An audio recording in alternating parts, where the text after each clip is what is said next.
El tema pues nos alegra mucho también a nosotros porque vamos a hablar de la ciudad, pero vamos a hablar también de algo que está muy cerca del sentir de este programa de Universidad Casual, que es cómo se puede incentivar la investigación más allá de las fronteras de la academia. Por eso pues nos acompañan hoy Joaquín y Carlos para responder a unas preguntas iniciales que propusimos desde el banco, que son las siguientes. ¿Qué es un archivo documental de un artista que está abierto al público? ¿Cómo se activa?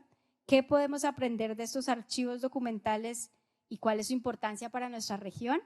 Y la razón por la cual estamos empezando hoy a hablar de archivos y que seguramente nos vamos a encontrar aquí nuevamente con un tema pues muy similar, es que también el Banco de la República, como quizás varios saben, es una institución que tiene una gran cantidad de archivos muy importantes para el país y que ha recibido también el año anterior el archivo documental de la maestra Beatriz González. Ese es un archivo que nos interesa mucho pues desde la región, también desde el ámbito pues de la gestión de los artistas y que nos sirve de pretexto más bien para empezar a hablar ciertos temas de los cuales pues estamos convencidos de su importancia. En este espacio de conversación entonces lo que queremos y la invitación que hemos hecho es para que conozcamos dos archivos que ya están en la ciudad y que no hacen parte del banco, pero que su gestión se conecta quizás de diversas maneras con el Banco de la República. Tanto con Joaquín como con Carlos hemos tenido la oportunidad de encontrarnos porque pues los objetivos de los dos archivos que ellos les van a presentar hoy se encuentran o están muy de la mano con lo que el banco pretende cuando guarda documentos. Hay que decir que este guardar documentos para el banco es guardar para poner al servicio del público y creo que esto es algo que también tanto Joaquín como Carlos han intentado hacer con su gestión. Y bueno, ahora sí les voy a contar entonces desde qué orilla nos acompaña cada uno de ellos. Joaquín Casadiego Arias es maestro en música de la Universidad Autónoma de Bucaramanga y maestro en música y magíster en musicoterapia de la Universidad Nacional de Colombia. Se ha desempeñado como coordinador de extensión y circulación de la Escuela Municipal de Artes EMA, adscrita al Instituto Municipal de Cultura y Turismo de Bucaramanga, y también como asesor de esta misma entidad, desde la cual ha gestionado proyectos para la digitalización, que bueno, ahora les cuento también que él es el director de la Fundación Blas Emilio Ateortúa, y pues digamos en razón de esta distinción y de este cargo que ocupa, es que es nuestro invitado hoy. Desde su calidad de director de la Fundación Blas Emilio Ateortúa ha gestionado proyectos de digitalización y catalogación de una parte de las partituras del maestro Blas Emilio Ateortúa que hacen parte de este fondo, pero yo les he comentado una información amplia de la que tal vez no tenemos mucho detalle y pues eso es lo que Joaquín va a hacer ahora, nos va a contar entonces qué es el fondo documental de Blas Emilio Ateortúa, que en realidad es el fondo Arias Ateortúa, porque también pues comprende la obra o bueno, tiene elementos que resaltan la obra de la maestra Sonia Arias. Voy a presentar de una vez a Carlos para que ya enseguida pues empecemos a conversar. Carlos Prada Hernández ha tenido una labor profesional muy variada, se ha desempeñado como periodista, comunicador con énfasis en producción de diferentes medios escritos, hablados, televisivos y digitales. Ha sido también reconocido por su labor como artista visual, con infinidad de participaciones en distintos eventos, exposiciones colectivas, salones y eventos culturales, y asimismo se ha destacado como gestor cultural, especialmente en torno al arte del Gran Santander. Ha sido curador y museógrafo de numerosas exposiciones a lo largo y ancho del país y ha participado directa e indirectamente en la construcción de varios museos. Entonces, hoy nos encontramos con dos artes. Está por un lado Joaquín, que va a estar hablando de un archivo que representa, pues, digamos, un fondo muy importante en lo que tiene que ver con la música y la danza. Y Carlos, pues, que también viene hoy en nombre del fondo Carlos Prada Hernández o el Fondo Artistas Santanderianos, que hace parte del archivo AMOVI, que está a cargo de la Universidad Industrial de Santander. Entonces vamos a empezar con Joaquín para que nos cuente un poco sobre el archivo Fondo Arias Ateortúa, cómo ese archivo llega ahora a la Universidad Autónoma de Bucaramanga, que es donde reposa en este momento, y bueno, ya abriremos el espacio también para que intercambiemos algunas preguntas. Bienvenido, Joaquín, y muchas gracias. Muchas gracias, Carolina. Muy buenas noches para todos. Un agradecimiento muy especial al Banco de la República, a la Casa del Libro Total, por propiciar estos espacios y bueno, por darme la oportunidad de contar el trabajo y la trayectoria que hasta hoy ha tenido pues el Archivo Fondo Arias Ateortúa. Bueno, yo creo que para hablar del archivo también es necesario hacer una recapitulación y hablar acerca de cuándo fue la primera vez que vino Blas Emilio a Bucaramanga. Y eso fue por allá en los 80s, cuando mi papá, que se llamaba Joaquín Casadiego Martínez, estaba en el diseño estructural de una obra dramatúrgica que contenía también danza y estaba buscando una música de lenguaje contemporáneo para pues, que concordara con todo este lenguaje dramatúrgico que él en ese entonces estaba abordando. Así pues, y a través de Sonia Gutiérrez y Hernán Mota, contactó a Blas Emilio y lo trajo a Bucaramanga. Eso fue en los 80s. Yo era un niño, Blas Emilio también era muy joven, y pues llegó a Bucaramanga y lo primero que hizo fue reunir a todo el grupo de danza y les dijo, bueno, ustedes van a ser nuestros músicos. Y se fueron a una ferretería, hicieron un mercado de mangueras, de alambres, y bueno, de una cantidad de utensilios y de artefactos que todo el mundo estaba completamente aterrado de ver para qué vamos a comprar todo esto. Pues construyeron los instrumentos, una especie de cornetas con mangueras, con elementos metálicos, y con esos implementos y con los bailarines de la compañía de danza del DICAS que dirigía mi mamá, él compuso la música del Último Juicio, que fue una obra interdisciplinaria en la que participaron Sonia Gutiérrez, el maestro Mantilla Caballero, bueno, mi papá en la dramaturgia, mi mamá en la danza y la música de Blas Emilio Tortúa con el performance de los bailarines en la música. Ese fue, digamos, que el inicio. A partir de ese entonces, bueno, pasaron muchas cosas. Mucho tiempo después, mi mamá y Blas Emilio se reencontraron, ya mi papá habiendo fallecido y habiendo pasado muchos años de historia, y se casaron. Y pues lo primero que llegó a la casa cuando ellos se casaron fue una caja gigante de cartón repleta de partituras, de hojas en realidad, entreveradas unas con otras y en todos los formatos, o sea, en gran formato, en pequeño formato, partichelas, obras completas y en todos los formatos. Y mi mamá se dio al trabajo de organizar lo que parecía una misión imposible. Blas Emilio, como buen músico que se respete, era un poco desordenado con todo este material y mi mamá tuvo pues una precaución muy especial y un detalle, empezar a organizar todo ese archivo. Yo les contaba ahorita a Carolina y al maestro que el primer intento de archivo fue propiciado, de hecho, por el Banco de la República.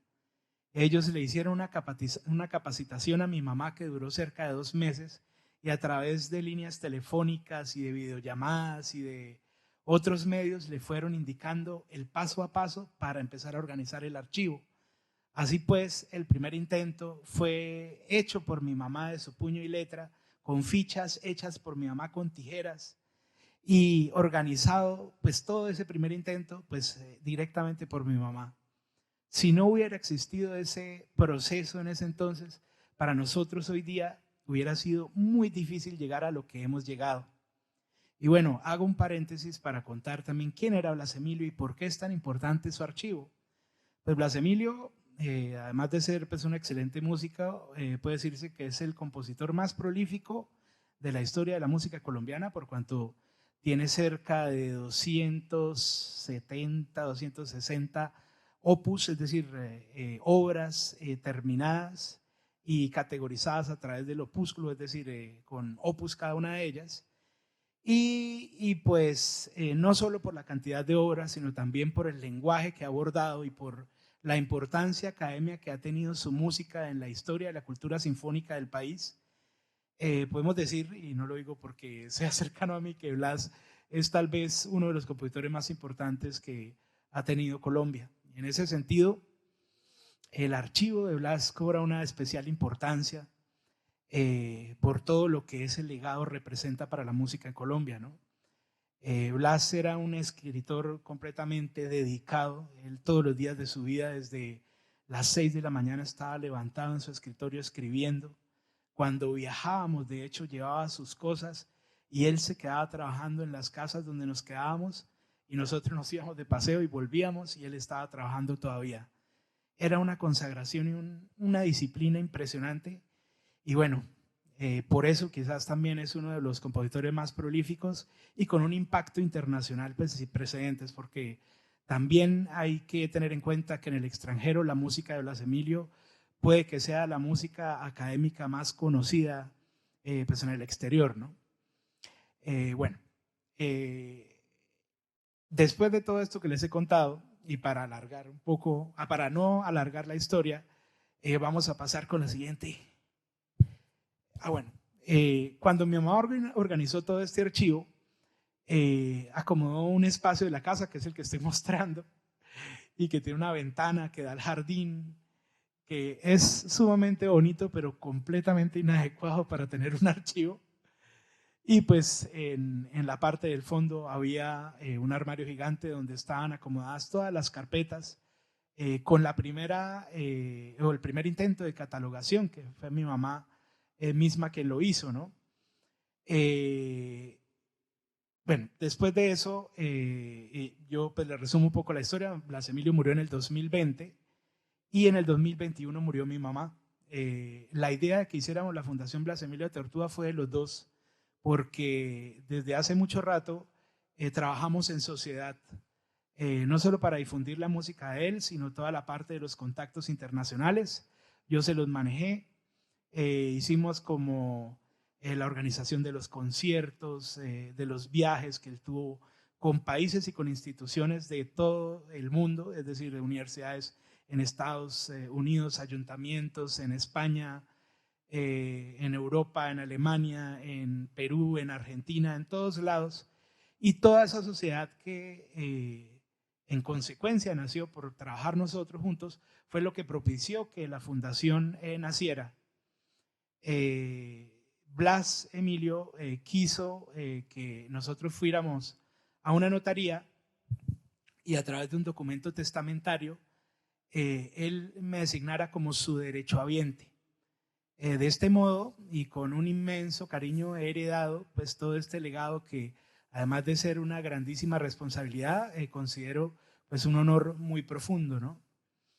Y bueno, la Fundación Blas Emilio ha tenido pues muchas actividades.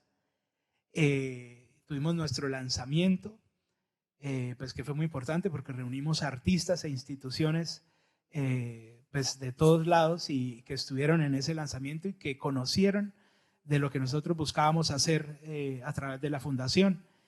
Y dentro de los primeros proyectos que tuvimos en la fundación fue la constitución del proyecto de archivo.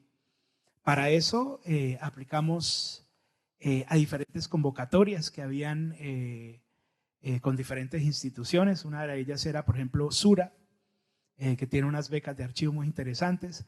No logramos conseguir esa beca, pero sí después lograríamos acceder a una beca del Ministerio de Cultura con la Biblioteca Nacional en alianza, el cual a través pues, de todo un pliego de condiciones que la Biblioteca Nacional diseñó para pues, lanzar esta convocatoria, el Ministerio de Cultura sirvió como operador. Aquí les estoy mostrando un poco de lo que fue la primera imagen de los logos de la fundación. Y bueno, en ese entonces reunimos un equipo de musicólogos y de archivistas y empezamos a hacer un diagnóstico de lo que había. Aquí no sé si logran verlo bien, pero pues es básicamente lo que cada pieza que contenía el archivo pues hacía parte de, por decirlo, a piezas audiovisuales, fotos, cassettes, VHS, en formato beta, partituras, cerca de 204, que en ese entonces fue como el cálculo que hicimos, diapositivas, afiches, libros, revistas, programas de mano.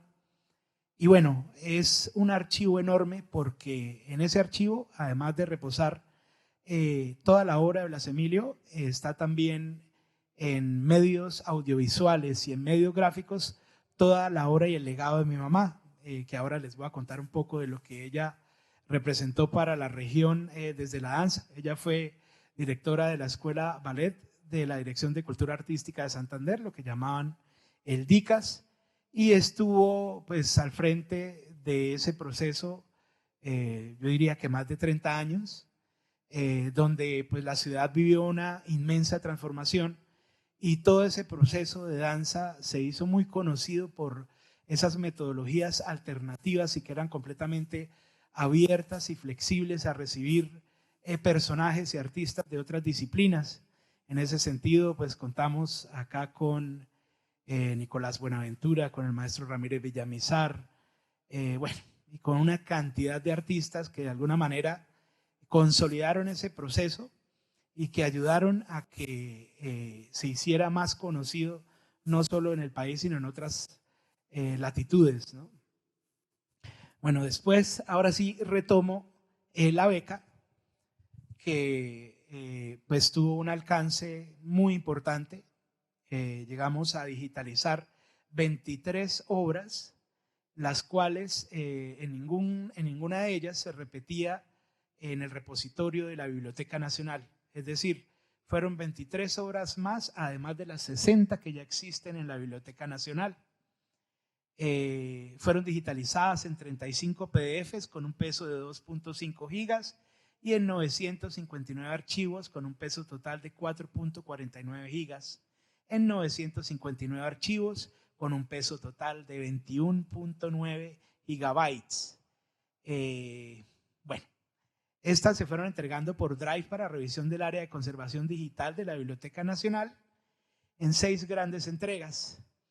Sin embargo, pues acá me debo detener un poco para mencionar que fue muy importante esa relación que hicimos con la Biblioteca Nacional, no solo por la parte de la codificación, porque ellos manejan una serie de estándares de codificación con los cuales digitalizan las piezas, y pues obviamente nuestro equipo que acá consolidamos para desarrollar esa beca, también es especialista en esta materia y hubo todo un lenguaje interesantísimo desde lo tecnológico para poder lograr que todas estas obras reposaran, además de nuestra plataforma en la UNAP, en la plataforma nacional de la biblioteca.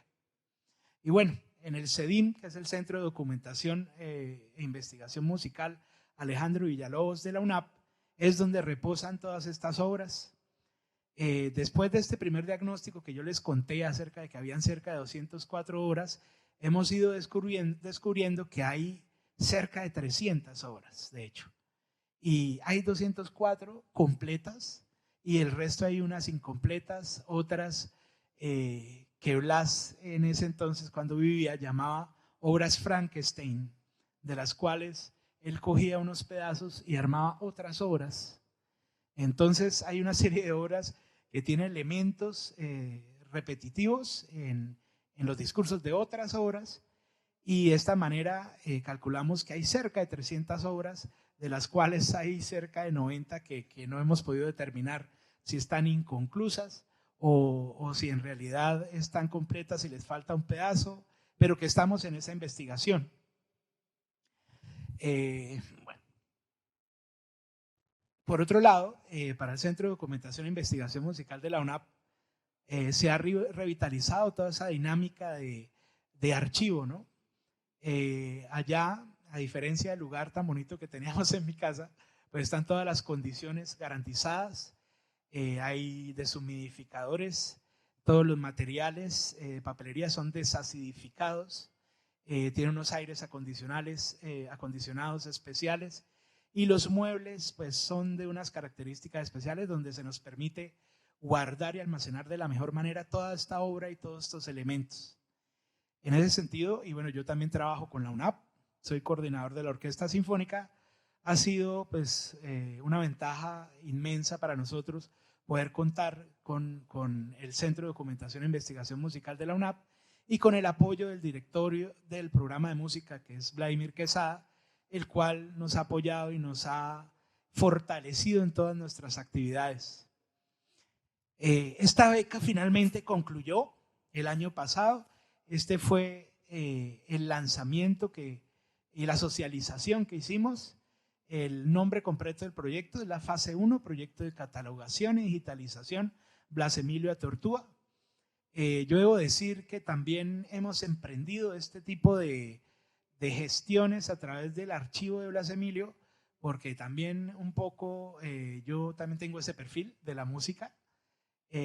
Obviamente el archivo de mi mamá es algo que está por investigar y es algo que va a develar muchísimos misterios interesantísimos de la historia artística de Bucaramanga, porque se encuentra uno con unas cosas valiosísimas de fotos de artistas que nunca hubiera pensado uno que estuvieron en esta ciudad y que de alguna manera interactuaron también con la Dirección de Cultura Artística de Santander.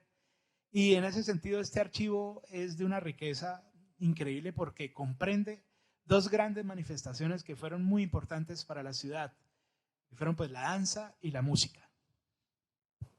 Ese fue el día que socializamos en el CEDIM. Debo decir que esta beca fue pues muy valiosa para nosotros y fue producto también de un trabajo en equipo que hicimos con las siguientes personas, que es Luisa Rusi, que es archivista, Jenny Ariza, que es musicóloga, Joana Calderón, que es doctora en musicología, Alexis González, el bibliotecólogo, y bastante del personal del CEDIM y de la biblioteca de la UNAP. Fue un trabajo muy interesante que yo pienso que si no fuera por estos espacios académicos sería muy difícil lograr, porque cada uno desde su campo de conocimiento ha logrado aportar en detalles súper ricos para que este archivo cada vez se esté optimizando y esté mejorándose en la información. Por supuesto, está abierto al público, obviamente tiene unas condiciones que toca tener en cuenta, como por ejemplo solicitar pues, un permiso, ir con una persona que está, pues, podemos decir que supervisando las actividades, obviamente poniéndose lo indispensable para no contaminar los materiales como guantes, tapabocas, y bueno, hasta cierto punto y ciertas obras pueden ser fotocopiadas.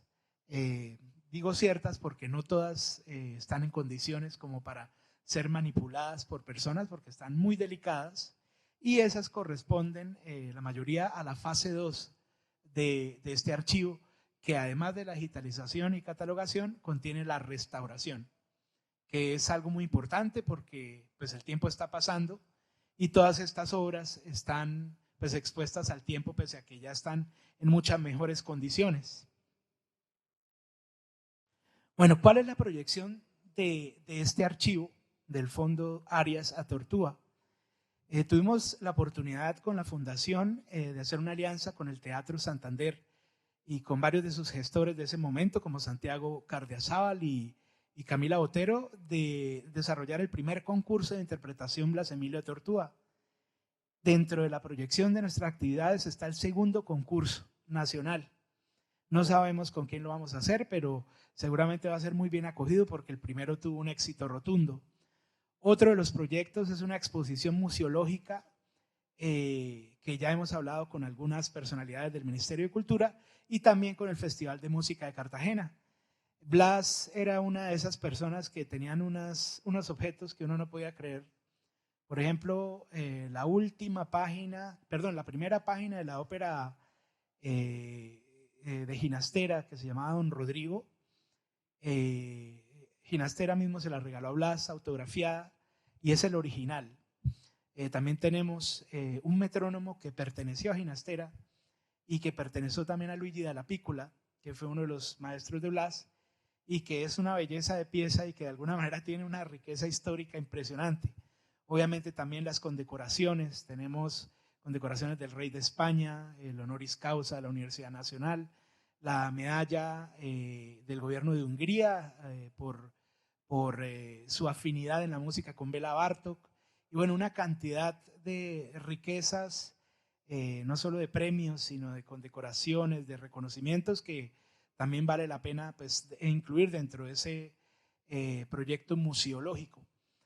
Para eso, actualmente estamos trabajando con Angélica Díaz y tenemos una proyección muy interesante de algo que vamos a empezar a trabajar en ese sentido. Bueno, viene también la fase 2 de este proyecto de catalogación y digitalización, y dentro de esa fase 2 pensamos incluir el proyecto de restauración, que ahí lo categoricé como una fase 3, pero la idea es ponerlo dentro de la fase 2. Hoy día en la fundación contamos con una persona que para nosotros está pues, resultando muy importante, que es Jorge Díaz, y es el director de un fondo de inversiones en Canadá, y quien es la persona que estamos pensando va a ayudarnos a desarrollar estos proyectos. De igual modo, tenemos en este archivo conciertos que no se han estrenado, como un concierto para viola, un concierto para mandolina y un concierto para guitarra. El concierto para guitarra se lo escribió Blas a un guitarrista colombiano que hoy vive en Argentina y que se llama Ricardo Cuadros. Tenemos el proyecto de venir a estrenarlo acá en Bucaramanga con la Orquesta Sinfónica UNAP. Vamos a ver cuándo lo hacemos y cómo lo hacemos. Y bueno, después de esa historia que les conté de la danza, cuando Blas vino a Bucaramanga por primera vez a hacer la música de esta obra de danza, hemos querido también desarrollar una dinámica de muestras de danza contemporánea con mi hermana, que es como la heredera del legado de la danza de mi mamá, y con la música de Blas. Entonces, la idea es intervenir varias obras de Blas y hacer una creación coreográfica con ella. Esos son parte de algunos proyectos que incluyen al fondo del archivo Ateortúa Arias. Y bueno, yo antes pues, de terminar de este fondo, quiero decir que dentro de este archivo también contamos con una cantidad de recortes y de artículos de prensa que hablan no solo de la desaparición del DICA, sino de todos los esfuerzos que hicieron múltiples artistas para tratar de que no desapareciera. Tenemos programas de mano de lo que en ese entonces se hizo, por ejemplo, en el Museo de Arte Moderno con el maestro Eduardo Ramírez Villamizar, con la obra de mi mamá y con la música de Blas. Y bueno, algo que no les he contado y que creo que va a ser de las últimas cosas es que la música de Blas y las partituras de Blas tienen una característica muy especial, y es que Blas era un compositor en vía de extinción. Hoy día es muy difícil encontrar un músico que escriba de su puño y letra la música que se toca. Por lo general van a un software y escriben en un computador, o si no se valen de otros recursos. Blas era un escritor de música a mano, y el punto de Blas, como se conoce a la letra en la música, era un punto impresionantemente simétrico y estético. Esto me recuerda a, bueno, Kandinsky cuando hizo que las partituras de Schoenberg fueran expuestas porque parecían obras de puntillismo y tenían una simetría muy interesante. Del mismo modo, hoy les traje una pequeña muestra de lo que era una obra de Blas para que conozcan su punto de puño y letra. Como pueden ver, es una cosa increíble que sea escrita a mano. Y bueno, este quizás no es el mejor ejemplo, pero sí, en todas las partituras está lleno de esta riqueza visual, ¿no? Que además de que tiene un contenido de una música completamente profunda y académica, la obra visualmente es completamente estética, ¿no? Es bellísima. Y bueno, para no alargarme más y darle paso al maestro, bueno, finalmente dar las gracias, y no, cualquier pregunta también estoy súper listo. Muchísimas gracias. No, Joaquín, a ti. Y sí quedan muchas preguntas. Yo voy a tratar de mantenerlas en mente porque quisiera pues ahora dar paso al maestro Carlos Prada, pero creo que queda pues uno con la misión de ir a conocer el archivo. Esa sería una primera tarea. Tú lo dijiste hace un ratico, es un archivo abierto al público, está en la Universidad Autónoma de Bucaramanga, dentro del Centro de Investigación Musical. Digamos que está la posibilidad de ir a visitarlo haciendo pues la respectiva gestión de solicitud de visita. Esta parte, pues voy a utilizar esa última, digamos, recomendación para dar paso a Carlos, de quien pues ya tuvimos la fortuna de recibir una visita guiada en otra actividad del Banco de la República, que fue una de las sesiones del Club de Arte y Mediación. Entonces, pues vamos a escuchar a Carlos y pues la idea es ahora poder intercambiar preguntas y bueno, de pronto aclarar algunas cosas de lo que nos esbozaste. Muchísimas gracias. Carlos, bueno, un poco en el sentido también que Joaquín lo hizo, ahora quisiéramos entonces conocer un poco qué es ese archivo que llegó a otra institución educativa. Es que creo que hay muchas curiosidades, muchas similitudes entre los dos archivos y la gestión y me parece pues que es bonito ponerlo presente. El archivo que usted tenía, que era su archivo personal, fue entregado a la Universidad Industrial de Santander, particularmente al archivo AMOVI, que es el archivo de memoria oral de las víctimas. Nos gustaría pues entonces que nos contara para las personas que no conocen qué hay en su archivo primero, cómo fue constituido, un poco pues a la manera también que Joaquín nos contó cómo llega el archivo del maestro Blas a su propiedad. En el caso es un archivo que usted hizo, o sea, usted es el que hizo la tarea de guardar, pero también el que hizo la tarea de entregar. Entonces me gustaría que nos contara cómo lo constituyó, cómo fue esa entrega a la universidad y en este momento pues también un poco qué hay de perspectiva a futuro con el archivo. Con el riesgo de que suene a frases de cajón, muchísimas gracias por permitirme estar acá. Gracias por estar acá conmigo, Joaquín, Carolina, Sandra. Hay una cantidad de elementos, gracias a la magistral intervención de Joaquín, para comparar el trabajo que yo hice y el que han hecho ellos a través de la fundación. En mi archivo nace de un muchachito de 20 años, yo, que decide un día apropiarse un poco de esos elementos que iba encontrando en los pocos espacios expositivos que había en ese momento en la ciudad. Se pueden contar con los dedos de la mano, que era la Casa de Bolívar, que no estaba muy abierta al público, que todavía no era museo. El Centro Colombo Americano, que tenía 2, 3 años de creado, la Alianza Francesa igual, la Casa Custodio García Rovira, que no funcionaba muy bien, y pare de contar, no habían más espacios expositivos en la ciudad. A esos pocos espacios yo acudí porque en algún momento de mi bachillerato nocturno decidí que quería estudiar Bellas Artes. Y averiguando me vinculo al Instituto Santanderiano de Cultura, el INSAC, que es el que luego se convierte posteriormente en el DICAS. Conocí una cantidad de maestros, de los que hoy llamamos maestros, Mario Hernández Prada, Rafael Prada Ardila, Carlos Gómez Castro, Humberto Delgado, bueno, son montones de artistas del momento que hoy en día son, digamos que venerados dentro de las artes plásticas de la región. Y yo iba a mirar las exposiciones y a mí eso me encantaba mucho.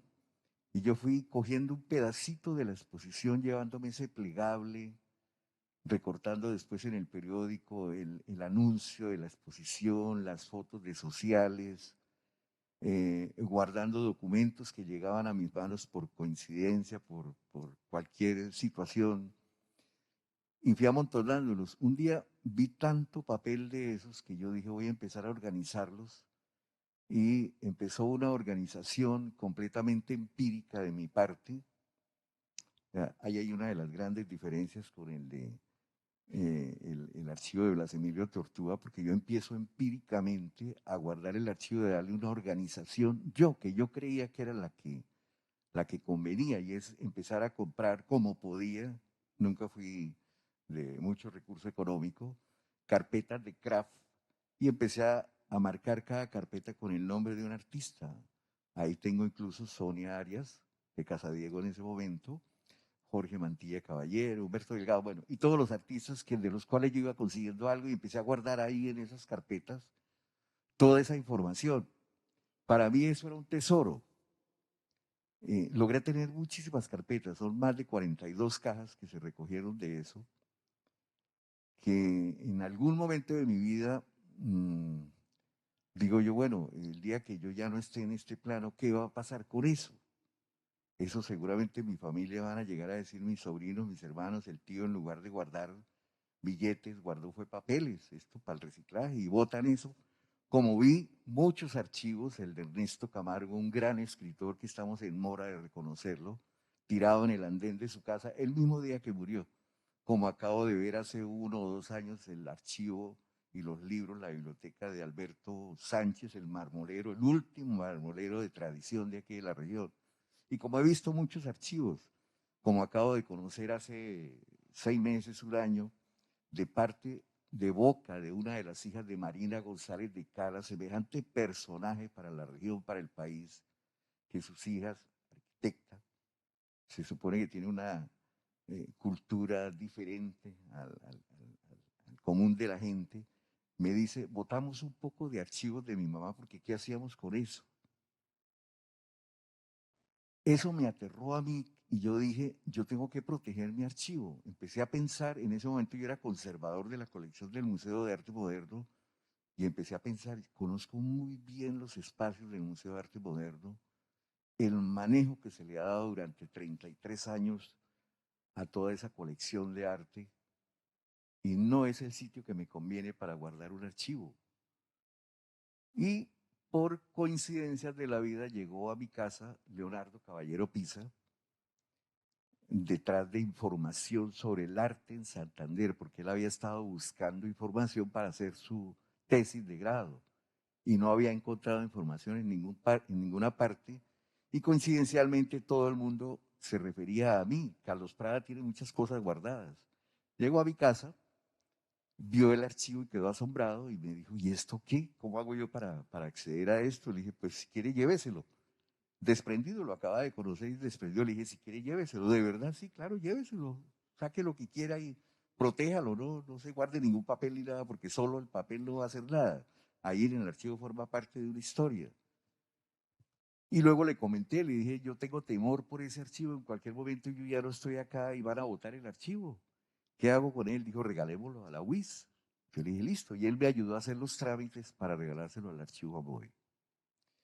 Allí el rector le encontró el interés, gracias a la labor también de Ivonne Suárez, la directora, de recibir el archivo mediante resolución, lo cual me dio una garantía más de que el archivo iba a ser protegido, porque al expedir una resolución por parte de la administración de la UIS, el archivo se convierte en un bien mueble, que ya tiene que ser protegido por todos los diferentes administradores que vengan posteriormente, o si no, pues comete peculado, ¿no? Entonces, ya eso me dio garantías y el archivo fue a dar allá, está en proceso de selección. Ellos le han dado otra orientación, yo le di una orientación de que el archivo era por nombres de artistas. Para mí el artista era un gran personaje de la región, una persona a la cual yo admiraba mucho, así la acabara de conocer, pero una persona que merecía que le respetaran su historia. Nunca pensé que llegara a tener la trascendencia que llegó a tener. Sobre eso ya se han escrito varios libros, sobre material sacado de ahí. Ya hicieron alguna tesis de grado para acceder a la carrera de historia, de archivo, y hay otras tesis que van caminando. Entonces, eso me permite entender que de algo sirvió haber guardado todo eso, que fue algo que yo hice sin pensar más allá de guardar un poco de papeles y de cartas. Está sirviendo para algo, está sirviendo para que la gente conozca la historia del arte en la región en los últimos 50, 55 años. Muchas cosas se podrían hablar de ese archivo, muchas anécdotas, muchas historias. Yo tengo en ese archivo cartas que sus remitidos nunca leyeron, porque yo no me atreví a entregarlas por lo fuertes que eran. Fotografías que ni los mismos artistas recordaban. Catálogos que ni los mismos artistas tenían a pesar de la importancia, como el catálogo del Banco de la República, de una exposición de Luis Duarte, un artista santanderiano, que hace una obra, digamos que polémica para el momento. Para hoy sería polémica, pero en ese momento tal vez era más, porque estaba en ejercicio la presidencia de Turbay y el estatuto, se me olvidó el nombre, el estatuto de seguridad. Luis Duarte monta la exposición, hay un par de serigrafías, la una es más o menos para describirla, un poco de policías persiguiendo a los estudiantes, y la otra es lo contrario, un poco de estudiantes persiguiendo a los policías. El general llamó, creo que era Roberto Salazar el gerente en ese momento, y le dijo: esa exposición no me la inaugure, la bajan. Eso jamás había pasado en la ciudad y nunca ha vuelto a pasar, que le bajaran una exposición, que la vetaran por el tema y no la dejaran inaugurar. Y Luis Duarte no tenía el catálogo, y él se enteró un día que me dijo: yo no tengo ese catálogo. Le dije: yo lo tengo. Entonces, cosas que si yo no las hubiera guardado se hubieran perdido, y se hubiera perdido esa parte de nuestra historia.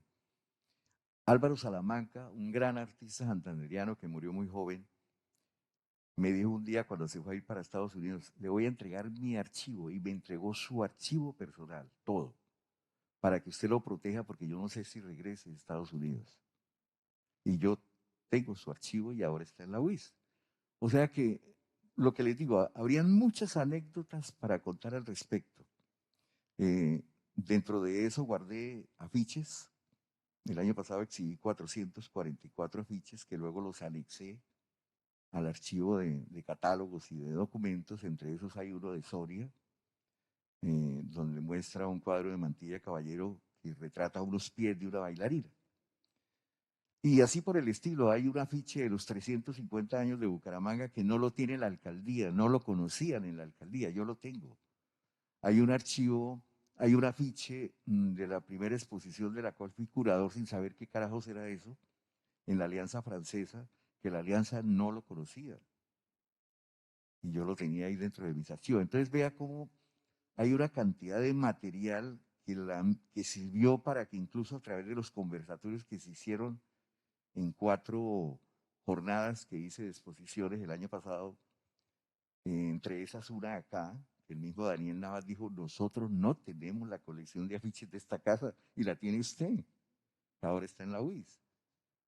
Entonces, sirvió, como les decía, en esos conversatorios para que muchos estudiosos, directores de carreras de diseño gráfico, fueran a estudiar los afiches, muchas cosas a partir de eso. Cómo en esa época la empresa privada participaba, porque ahí aparece su logo, Lotería de Santander, Garcillantas, en fin, participaba seguramente de la financiación del afiche, y se puede estudiar cómo en esa época la empresa privada colaboraba con eso. Hoy en día ya no, es muy difícil lograr patrocinio para algo. Cómo no se le permitía al artista que diseñaba el afiche que escribiera su nombre. Están anónimos completamente. Y otros sí. Y hay muchas cosas para estudiar a partir de eso, la misma manera de distribución del diseño, de todo eso. Entonces, es un afiche, es un archivo que tiene importancia en cuanto a lo que puede beneficiarnos hoy en día para conocer la historia del arte en Santander desde el año 70 en adelante. De todo tipo de personas, sin ninguna discriminación, no hay una selección, porque he tratado de ser toda la vida muy objetivo, no tengo preferencia por ningún artista. Para mí todos son muy importantes, graduados o no graduados, reconocidos o no reconocidos, para mí son igualmente importantes. Entonces ahí tienen acceso todos a ese trascender un poquito en el tiempo, a partir de una información que queda consignada en ese archivo.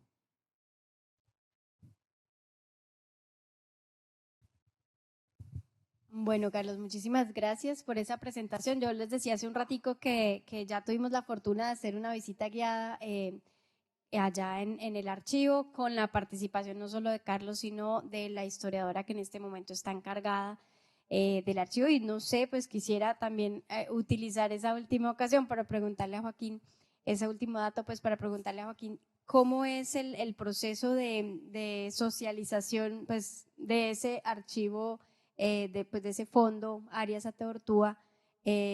Cuando las personas desean investigar, pues ya nos dijiste, hay que manifestarlo y se hace la autorización, pero no sé si existe esa posibilidad de una visita guiada, de un recorrido, eso por un lado.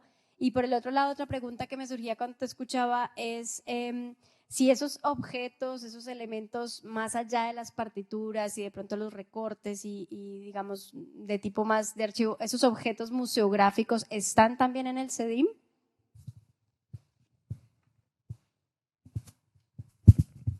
Sí, en efecto, todos esos objetos están en el CEDIM. Quizás tengo algunos muy pocos en mi casa todavía. Estoy en mora de llevarlos al CEDIM, pero sí, permanece en el CEDIM. Y básicamente el que quiera conocer este espacio puede hacerlo solicitando un permiso y solicitando una visita guiada para conocer la obra y algunos de estos objetos.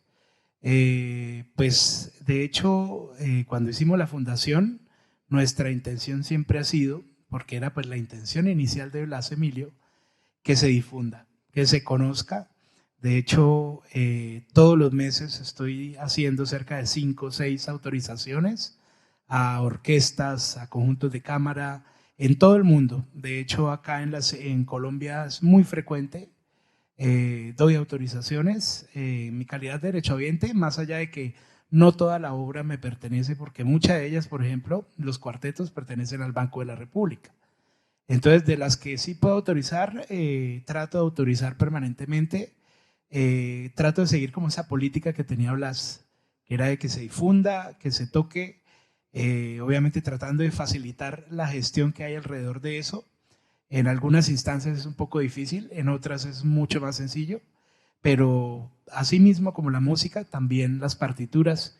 Hay varios estudios de tesis o proyectos de grado que están relacionados con el estudio de obras que hoy reposan en el CEDIM de diferentes personas en Colombia y también afuera, en Australia, en Estados Unidos, y han venido, de hecho, a hacer estudios sobre la obra de Blas que reposa en el CEDIM. Cualquier persona que desee estudiar o investigar lo puede hacer, obviamente pues, bajo nuestra supervisión y nuestra compañía ahí dentro del CEDIM.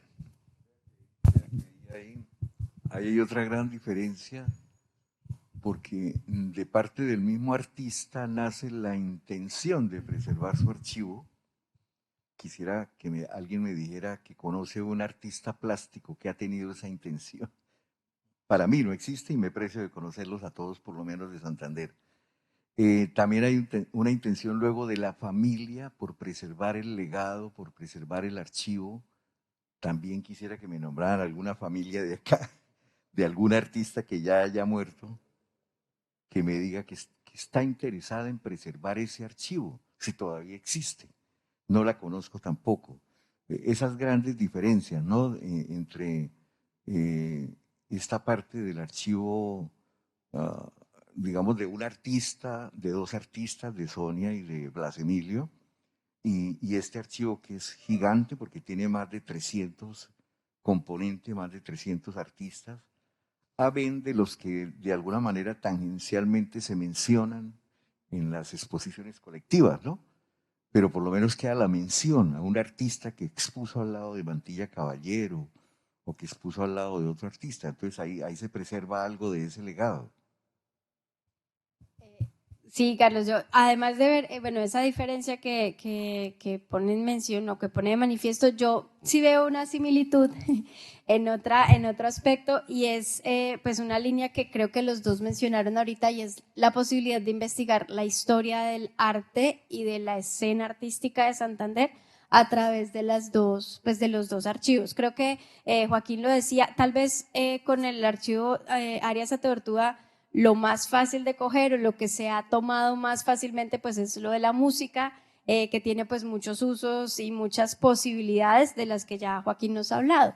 Pero pues recordemos que también en ese fondo hay una serie de documentos que se han investigado poco, que son los que tienen que ver con la obra de la maestra Sonia Arias y todo lo que nos mencionaba también que pues tiene que ver con el DICAS y con la escena de danza y la escena artística general de Santander.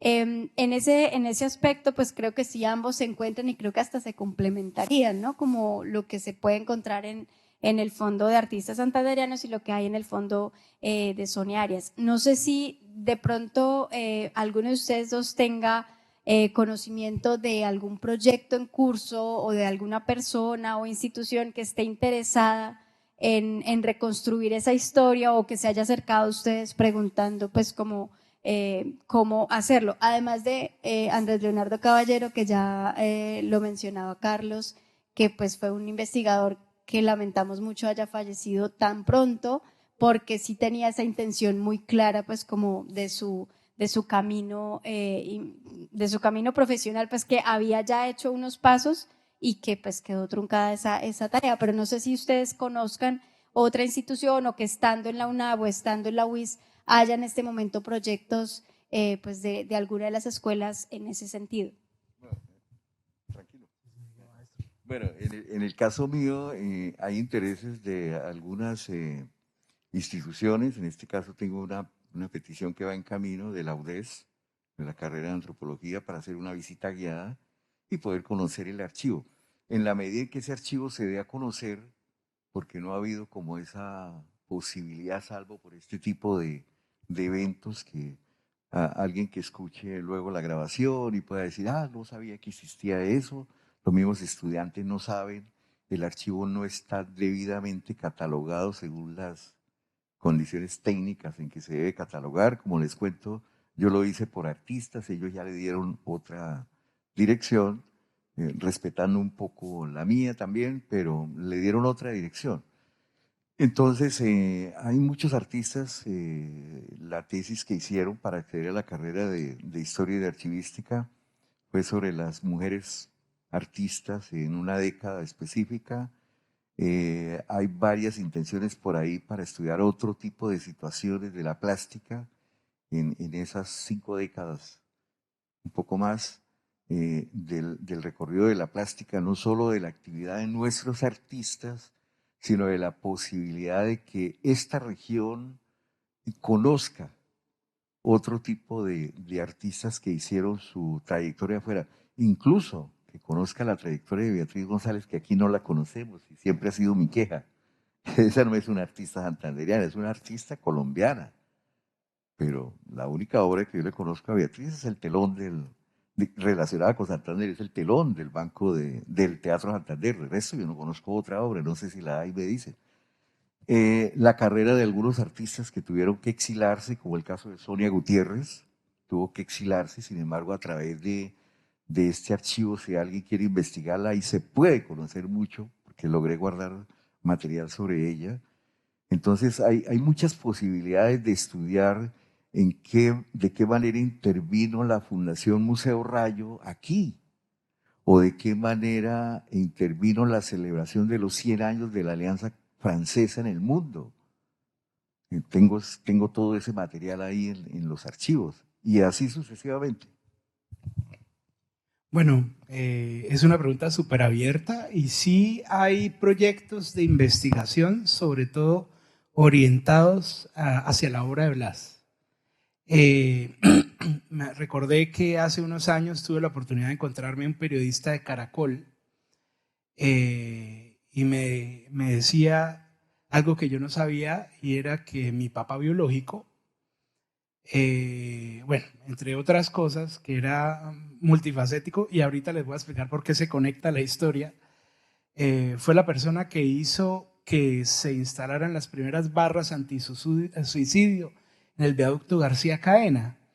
Y esa historia, curiosamente, está relacionada con la gestión del Coliseo Peralta, cuando mi papá, siendo gobernador del distrito andino del Club Kiwanis, hizo que el Club Kiwanis comprara el Coliseo Peralta, y era allí donde él pensaba desarrollar en un principio una escuela de teatro, pero eso nunca se dio.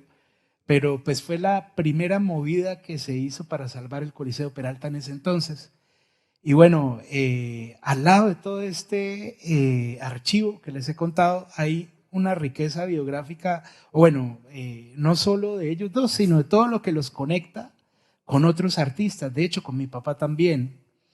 Y ese periodista en alguna ocasión me dijo, es que deberíamos hacer una investigación, pero obviamente no hay una propuesta académica o una intención más desde pues, la investigación para profundizar en estos temas, lo cual sería sumamente interesante por la riqueza histórica que no solo tiene el archivo, sino todo con lo que está conectado, ¿no? Entonces sí, sería muy interesante poder desarrollarlo porque es otra casa del libro en un pequeño mundo. O sea, es una biblioteca de Babel gigante, es como el cuento de Borges, definitivamente. Bueno, yo escuchándolos también pienso un poco que quizás esa perspectiva del investigador tenemos que ampliarla un poco. Vuelvo a lo del comienzo, entiendo que el punto en el que el Banco de la República se encuentra con el libro total en este programa de Universidad Casual y bueno, con muchas otras instituciones no académicas como CITU, como también la Asociación Colombiana de Historiadores. Y tengo pues como muy presente que la manera en que, por ejemplo, Andrés Leonardo Caballero logró hacer investigación fue participando en becas, ¿no? Como un poco parecido a lo que ustedes lograron con la catalogación. A veces como que no está muy claro porque pues la investigación sí es algo que se debe, digamos, reconocer y que hay que tener recursos para hacerlo. Quizás cuando las personas están en la academia lo hacen como parte de sus requisitos para optar a un título, pero cuando las personas salen, pues hay otras posibilidades, ¿no? Lo que hay que estimular es ese carácter de investigador, que yo creo que muchas personas lo tienen, pero quizás no lo aprovechan o no acceden o no conocen este tipo de recursos que están disponibles para que lo estimulen. Quisiera también pues como aprovechar eso que ustedes nos acaban de contar y el último comentario que haces, Joaquín, para poner presente también que el libro total es otro repositorio que tiene pues todas las posibilidades de conectarse con esa intención, ¿no? de describir la historia del arte santanderiano y de la literatura y de la cultura, y que también en el Banco de la República hay elementos que podrían de pronto enriquecer esa labor. No sé si alguien del público quisiera en este momento plantear una pregunta para que pues podamos también aprovechar y pasar el micrófono. Antes voy a darle la palabra a Carlos, que tiene otro comentario por realizar. Tal vez por lo que me toca tan cerca, y ya lo entenderán, olvidé involuntariamente contar que en ese momento hay una persona que es Alejandro Murillo escribiendo un libro sobre una fotógrafa santanderiana que precisamente de la cual tiene referencia él en mi casa, revisando material para un proyecto que él hizo que se llamó Los Barrios de los Abismos. Y entonces todo eso parte también del archivo, porque el día que él llega estoy yo organizando el álbum familiar. Entonces es un libro que ya va en camino, que ya está, creo que ya está terminado de escribir, que fue objeto de una beca reciente. Entonces tendremos la oportunidad de leerlo muy pronto. Y bueno, pues a través de eso también el archivo o el trabajo que se hizo con esos archivos se da a conocer. Gracias, Carlos.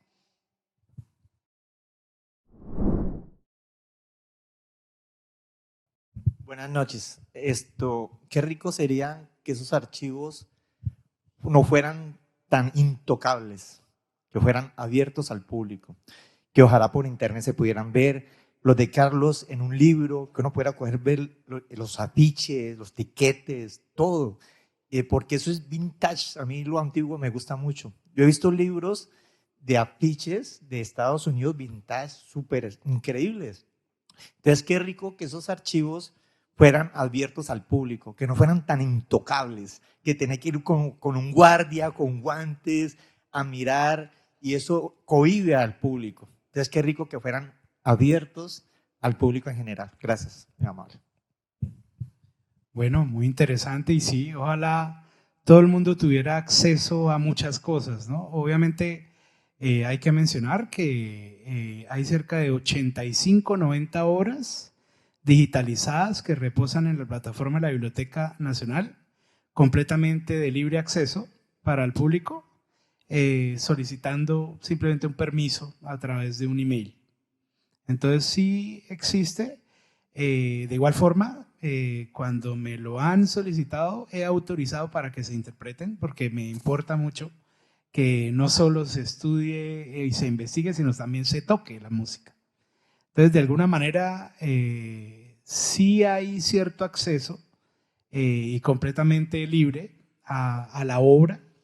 Bueno, también toca decir que pues siendo nosotros como los vigías de este legado, sí nos toca estar como muy pendientes también, por ejemplo, el estado de unas obras que ya están a punto de disolverse y que no pueden ser manipuladas por muchas personas porque se pueden dañar definitivamente. Entonces son esas obras quizás las que necesitamos estar como pendientes para que pues sigan sobreviviendo y puedan vivir primero su proceso de restauración y luego digitalización, porque incluso son obras que no hemos podido digitalizar porque corren el riesgo de ser tocadas y que se disuelvan en el intento, ¿no? Entonces sí, valioso, comparto tu pensamiento. Me parecería genial que hubiera mucho más acceso, ¿no?, a todo lo que hay pues, en los archivos. Y bueno, yo estoy súper dispuesto a que eso ocurra. Necesitamos más proyectos e iniciativas para que se empiece a desarrollar, pero también muy de acuerdo contigo.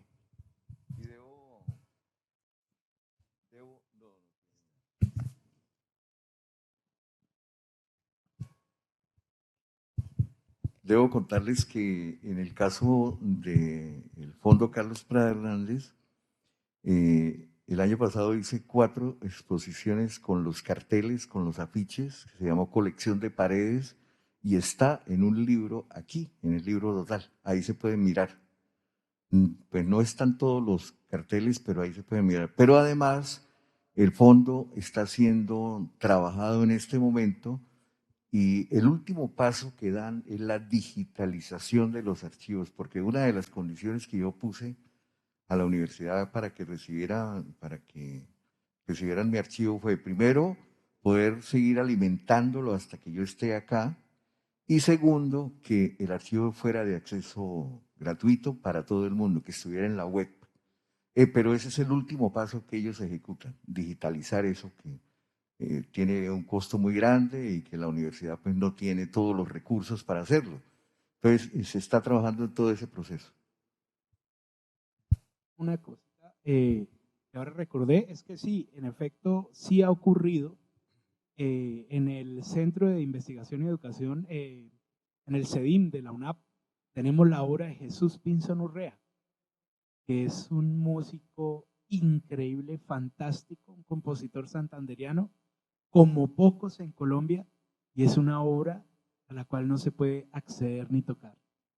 O sea, sí ha ocurrido, es increíble, es muy frustrante para nosotros, pero desde lo legal no hay posibilidades para estudiar ese legado del maestro Pinzón Urrea, que es un músico impresionante. Pero bueno, de igual forma también tenemos música de José A. Morales, de Alejandro Villalobos, de Lelio Larte y bueno, de otros músicos maravillosos, los cuales sí hay acceso. Pero es muy peculiar, ¿no? Que hay unos archivos a los cuales es muy difícil acceder y que posiblemente estén condenados al olvido. Es una tristeza enorme porque la riqueza artística del maestro Jesús Pinzón, por ejemplo, es algo invaluable y que tiene que someterse a la espera del tiempo porque son como 80 años. Entonces, bueno, tristemente sí ocurre, pero bueno, ahí estamos. Bueno, yo también quisiera aprovechar el comentario que nos plantean para de pronto, creo que eso que dice al final de que a la gente le asusta el archivo es una característica que creo que no debemos perder de vista porque pues tanto Carlos como Joaquín nos han contado que los dos archivos están en un lugar donde están de acceso abierto, pero creo que ese sentimiento que nos muestra también con el comentario es el sentimiento de la mayoría de personas cuando les decimos esto es un archivo, digamos que solo la palabra archivo ya hace que se cree como una barrera, una distancia, entonces es como es un archivo, es algo a lo que yo no puedo acceder. Y creo que es algo en lo que tenemos que trabajar muchas instituciones, como para quitarle ese velo de que si es un archivo es algo intocable, todo lo contrario, lo que estamos tratando también de contarles hoy es que hay 2 archivos muy importantes en la ciudad y son solo 2, seguramente hay muchos más. Mencionamos también el del libro total, que es un archivo digital completamente asequible, pero el asunto es que por el hecho de que esté en la web no es de uso generalizado. Entonces la pregunta también que nos hacemos desde el banco y desde muchas otras instituciones es cómo hacemos que eso que está público y disponible realmente se vuelva utilizado, ¿no? Quiero también aprovechar para mencionar, por ejemplo, el caso del Banco de la República. Nosotros tenemos una colección enorme, ya les dije, de muchísimos fondos muy diversos. Hay uno, por ejemplo, que es un fondo, pues para hablar de los que nos tocan acá más cerca, un fondo de fotografías de Carlos Eslava, que él vendió pues al banco cuando todavía estaba vivo y que está en este momento en proceso de digitalización. Hay un archivo hermosísimo del banco que se llama la cartografía histórica, que son un montón de mapas antiguos que están completamente digitalizados y pues de acceso abierto para el público. Lo mismo pasa con la prensa digital histórica, es decir, digamos esto último para enfatizar en lo que decía Carlos, lo que va finalmente a permitir que cualquier persona pueda acceder a algo es que se haga ese proceso de digitalización, pero no se puede digitalizar si no está antes catalogado, esa es como la condición.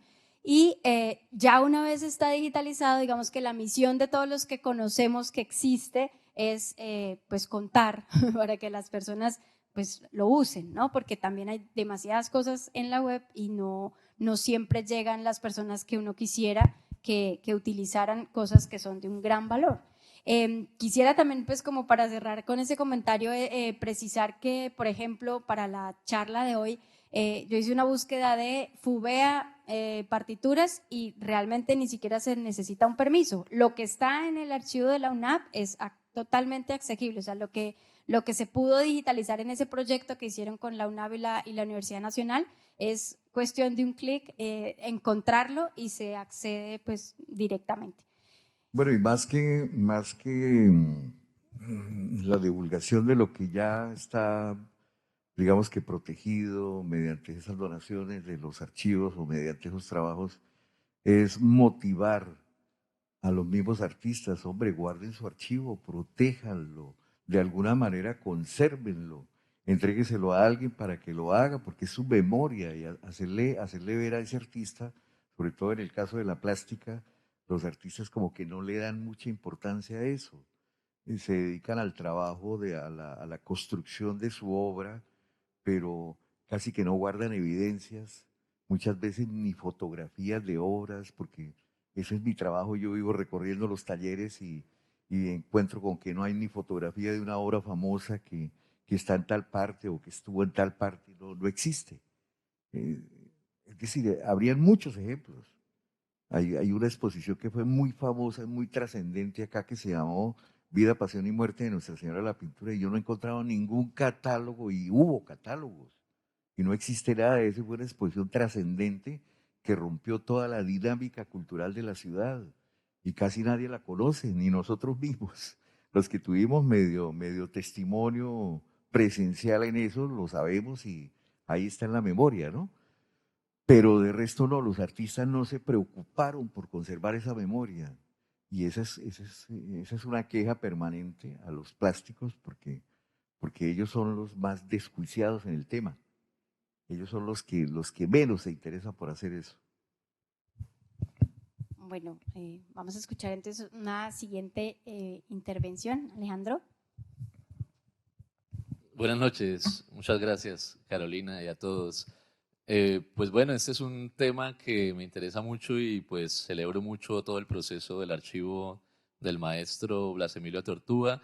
El proceso de Carlos lo conozco un poco más porque he podido colaborar con algunos de sus aristas y pues les quería compartir en términos de puesta en valor de lo que sería una reflexión regional sobre los archivos, digamos el factor humano que deberíamos cada vez debatir de las intencionalidades que están detrás de ese espíritu investigativo del que hablaba Carolina y que yo creo que es la clave para movilizar muchas cosas. Un ejemplo muy claro, por ejemplo, en el caso de Carlos, para ponerlo de primero, es el hecho de la generosidad. Es algo que parece una tontería, pero no lo es. Esa gran cantidad de elementos que Carlos tiene y ha donado y los que todavía conserva en su casa, que la casa de Carlos es un museo de la ciudad, de no ser por esas puertas abiertas y por esa generosidad de la cual yo he sido testigo, digamos, completamente directo, pues sería muy diferente, digamos, todas las consecuencias que han ocurrido después. Entonces yo quiero poner en valor ese tipo de elementos en términos de cosas que pueden pasar bajo esa perspectiva. y de paso compartirles elementos de esos otros ejercicios que pueden estar sucediendo a nivel de archivo y que, por ejemplo, nosotros ahorita precisamente coincidimos en varios en el laboratorio. Entonces, más desde lo humano, por ejemplo, nos aproximamos, si bien lo conocía desde hace mucho tiempo, nos aproximamos a una relación más cercana en los últimos tiempos con César Almeida Quécar, el caricaturista de 45 años de vanguardia liberal, además del Tiempo, El Espectador, Cromos, Diners, al cual, digamos, referencian en el país como uno de los grandes caricaturistas de la historia. Pero, ¿cuál es la perspectiva en términos de lo que podría pensarse que hay de un archivo de un caricaturista cuando es una persona que estaba o sigue estando completamente, digamos, exiliada de la sociedad? Es una persona que no pudo obtener su pensión, que no tiene amigos, que no tiene plata, pero que guarda en su apartamento de Florida Blanca parte fundamental de la historia regional y nacional desde el punto de vista de la crítica política. Nosotros estamos en este momento haciendo un documental porque queremos establecer el camino de la recuperación del archivo, y ese archivo, en la medida en que son miles de caricaturas originales desde los años 70, cuando él empezó a publicar, a los 16 años en El Espectador, piezas, como usted señalaba, desde el punto de vista estético, absolutamente fantásticas, desde el punto de vista de la comunión entre la tinta y el papel y los contenidos, en donde yo le dije en algún momento, y su archivo, dijo, no, mi archivo no me importa a mí ni le importa a nadie. Yo insistentemente ya lo tengo en un punto en donde nos permitió acceder a su archivo, que ya lo estamos ordenando, categorizando y todo ese tipo, rescatándolo, pero quiero rescatar el punto de que los devenires de la sociedad nuestra llevaron a que, como Carlos ha repetido en varias casas, ni a él mismo le importara su archivo, incluso como que odia su propio archivo.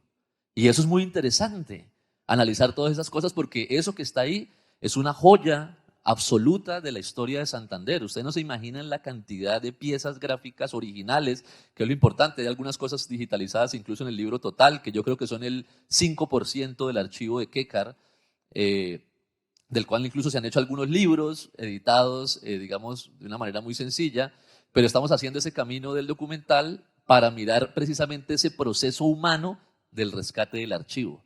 Y eso yo lo quiero poner en valor porque me parece que hay muchas personas muy interesadas, pero muchas veces como que los caminos de la sociedad santanderiana son los que deberíamos tratar de remover y sacudir, porque hay muchas cosas muy interesantes. Por ejemplo, en este momento nosotros también estamos haciendo otro proceso de investigación que tiene que ver ni más ni menos con una pista que está desde los años 80, puesta por Eduardo Serrano, desde el punto de vista de la investigación en fotografía en Colombia, que es Amalia Ramírez. Digamos, todo el mundo siempre ha hablado desde los años 80 de Amalia Ramírez, el párrafo que se habla de Amalia Ramírez, porque de Amalia Ramírez se habla un párrafo, el único párrafo que está en internet y que está en el libro de Eduardo, que Marina González amplía un poco en 1992 en un libro del Banco de la República, precisamente, donde ya hay una página completa sobre Amalia que da pistas.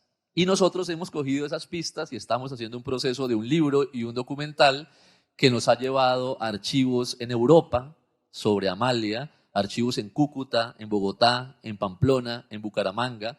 Lo que era una foto de Amalia o un par de fotos de ella como persona se ha convertido ya en 30 fotos de ella, incluso desde niña. Tenemos fotos de niña, adolescente, más joven, vieja, antes de morir.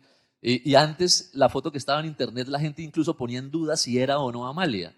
Entonces, des en cuenta que cuando Eduardo Serrano, Marina o muchas personas posicionan la foto de las pirámides de las calaveras de Palo Negro como de su autoría en un debate que se generó en los años 80 y 90, que tenía que ver con otro fotógrafo de la ciudad, pues estamos hablando que una malagueña de la lejana provincia de García Rovira es la primera fotógrafa de la historia de Colombia y la autora de una de las fotografías más icónicas para los críticos de la fotografía, como es la pirámide de Palo Negro. Pero además de esas fotos de ella, fotos tomadas por ella también ya van haciendo parte de un catálogo que se está ampliando, y ese documental tenemos pensado estrenarlo en la Cinemateca Nacional en Bogotá porque de hecho es un tema de interés nacional, pero que pues tiene ese crisol santanderiano y realmente hemos encontrado mucha más emoción en Bogotá que acá mismo.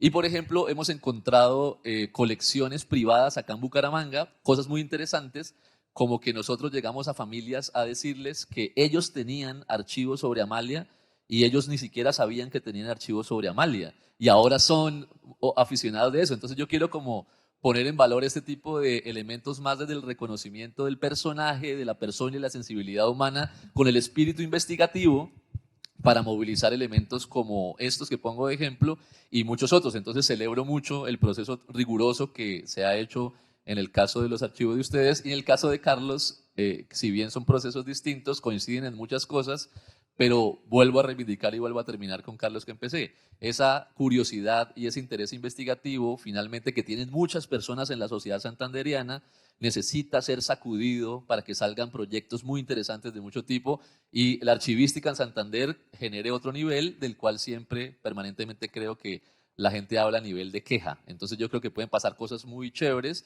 y qué bueno que espacios como estos pongan la duda sobre el debate de los archivos en Santander. Pregunta muy interesante que me lleva a algo que estoy analizando desde hace muchos años, cuando empecé a cuestionarme qué estoy haciendo aquí, por qué estoy aquí, cuál es el sentido de mi vida. Podría dar muchas respuestas a eso, pero una fue cuando empiezo a revisar la historia y a darme cuenta, por ejemplo, alrededor de un personaje nuestro, Custodio García Rovira. Bueno, se habla de Custodio García Rovira, se habla un poco de su papá y de su mamá, de su esposa. Hay hasta un cuadro de Domingo Moreno Otero sobre el matrimonio de él. Y se cuenta esa vida casi efímera que él tuvo, su tragedia, su sacrificio, y pare de contar. No tuvo primos, no tuvo tíos, no tuvo hermanos, no tuvo hermanas. ¿Dónde están? ¿Qué se hicieron? Y trae a mi memoria una frase de Borges cuando dice: seré inmortal hasta cuando el último hombre sobre la tierra me recuerde y él exista. En ese momento dejaré de ser inmortal. Entonces, tanto nos queremos nosotros, tanto llegamos a querernos nosotros, que no queremos proteger nuestra memoria. A mí me parece que esa sería la pregunta. Parece que nadie se quiere. Que el ejemplo que estoy poniendo sobre los artistas plásticos, a ellos no les interesa. Mire lo que estaba diciendo Alejandro, a Queca no le interesa su archivo. Ahora le paró bolas porque pretende de pronto obtener algunos pesos de ahí y no más. La verdad es esa. A ningún artista le interesa su archivo, es muy escaso el artista que le interese su archivo. ¿Cómo así? Pero está haciendo una obra que se supone que es para la sociedad, que debería ser importante para él mismo, porque es su vida, lo que escogió para hacer en este mundo, dice que para trascender, pero ¿y va a trascender? Tal vez no, porque cuando él muera, sus archivos los van a botar, como pasó con Marina González de Cala y con muchos otros, la lista es larga, y va a desaparecer. Tal vez lo que pasó con Amalia Ramírez, sus archivos desaparecieron. Fue difícil encontrar su partida de bautizo. Alejandro puede contar esa experiencia. Fue difícil ubicar su mausoleo, que fue traído de Europa, hecho en mármol de Carrara. Es una joya que está en el cementerio de Cúcuta, pero fue difícil encontrar eso. ¿Cuánta gente conocía eso?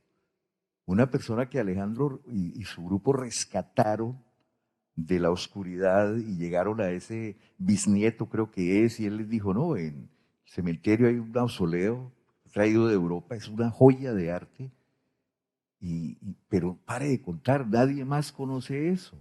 ¿Por qué?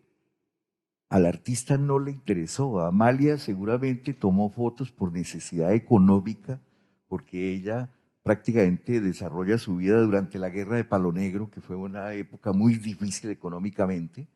Le toca volverse fotógrafa, a pesar de que había trabajado con su papá allá en su laboratorio de Málaga, y luego a su marido se lo llevan para la guerra, su papá se va para la guerra y ella queda con sus hijos, y ella tiene que cuidarlos, tiene que alimentarlos, entonces decide ponerse a hacer fotos. Por accidente. Que hubiera tenido éxito con sus fotos es otra cosa. Esas son cosas para estudiar, pero seguramente a ella no le interesó conservar su memoria. Y esa es tal vez la tragedia, ¿no?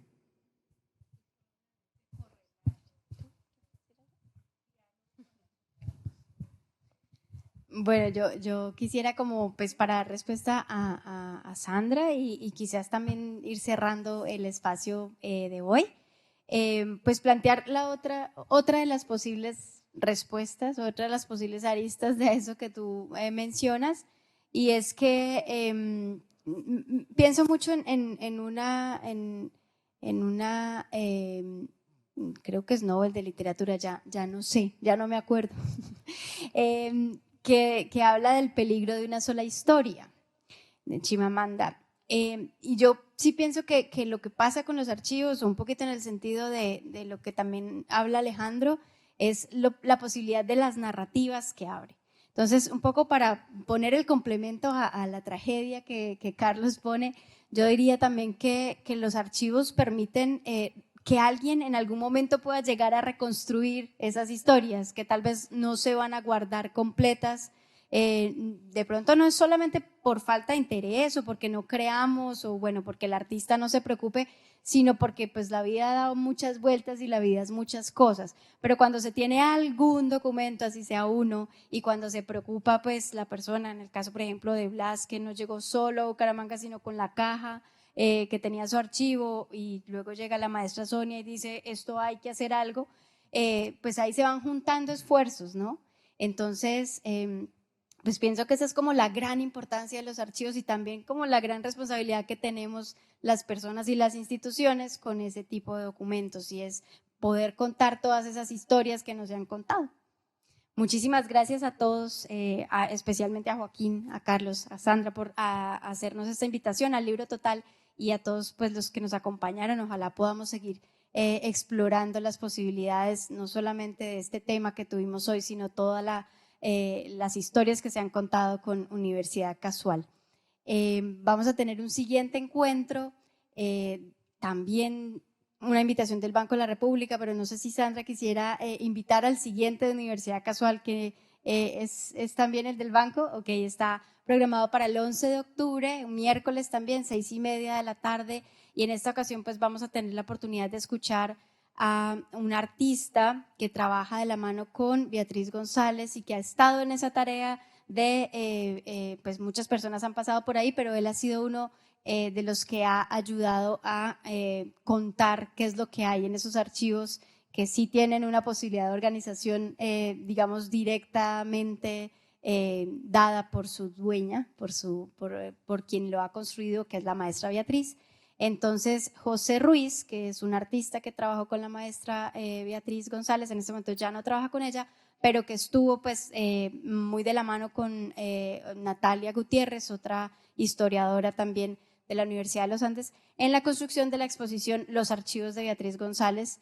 Él va a estar contándonos un poco de ese archivo de la maestra y de pues un poco dándonos pistas de qué es lo que vamos a poder tener, esperamos que no en tantos años, aquí en Bucaramanga. Muchísimas gracias a todos y buenas noches.